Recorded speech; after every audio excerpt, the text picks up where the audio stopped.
ரொம்ப ரத்த சொந்தமா இருப்பாங்க இல்லையா? Close blood relatives. அப்பாவோட கூட பிறந்தவங்க, அம்மாவோட கூட பிறந்தவங்க, அதன் மூலமா வரக்கூடிய கசின்ஸ்.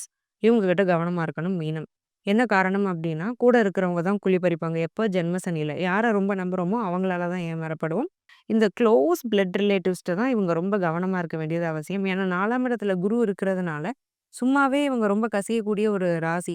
லைட்டா ஏதாவது சொன்னாலுமே இவங்களுக்கு பிரச்சனைங்கிற மாரி ரொம்ப அப்டியே மனசு உருகி உட்கார்ந்துருவாங்க. மனச குறிக்கக்கூடிய 4ஆம் இடத்துக்கே குரு போனா பின்ன கேட்கவே வேண்டாம். அப்போ ஒரு சுதாரிப்பு, ஒரு கவனம்ங்கிறது கூட பழகுற ரத்த சொந்தங்கள் கிட்ட கவனமா இருக்க வேண்டியதுங்கிறது இந்த ஜென்ம சனியும், 4ஆம் இடத்துல இருக்கக்கூடிய குருவும் சேர்த்தே வந்து ஒரு இண்டிகேஷன் அப்படிங்கிறத குடுக்குறாங்க. சனி குருவுடைய வீட்ல இருக்கிறதுனால, குரு பெயர்ச்சிய பார்க்கும்போது சனிய பார்க்காம நம்ம எந்த பலனையும் சொல்ல முடியாது. இவங்க 2 பேரும் சேர்ந்து தான் அடுத்த 1 வருடங்களுக்கு இயங்க போறாங்க. அப்போ இந்த ஒரு பலன் அப்படிங்கிறத ஞாபகத்துல வச்சுக்கணும் மீனம். எந்த மாதிரியான ஒரு பழக்கவழக்கத்த வந்து மீனம் வந்து மாத்திக்கணும்? அப்படின்னு நீங்க கேட்கிறீங்கன்னா, ரிப்பீட்டடா ஒரு விஷயத்த பண்ணிட்டே இருப்பாங்க. ஒரு சாப்பாடு சாப்பிட்டா அதே தான் சாப்பிடுவாங்க. எனக்கு இந்த ஒரு ஹேபிட் இருக்கு. இந்த ஹேபிட் எனக்கு ஒத்து வராதனால நான் அத பண்ண தான் செய்வேன். அப்படின்னு ஒரு அடமன்சி இருக்கும். தான் எத பண்றோமோ அத வந்து ஸ்ட்ராங்கா பண்ணணும், டெய்லி பண்ணணுங்கிற ஒரு அடமன்சி இருக்கும். அத மாத்தி கொஞ்சம் ஃப்ளெக்சிபிள் ஆகி உங்களுக்கு ஏத்த நபர்கள சூஸ் பண்ணணும்.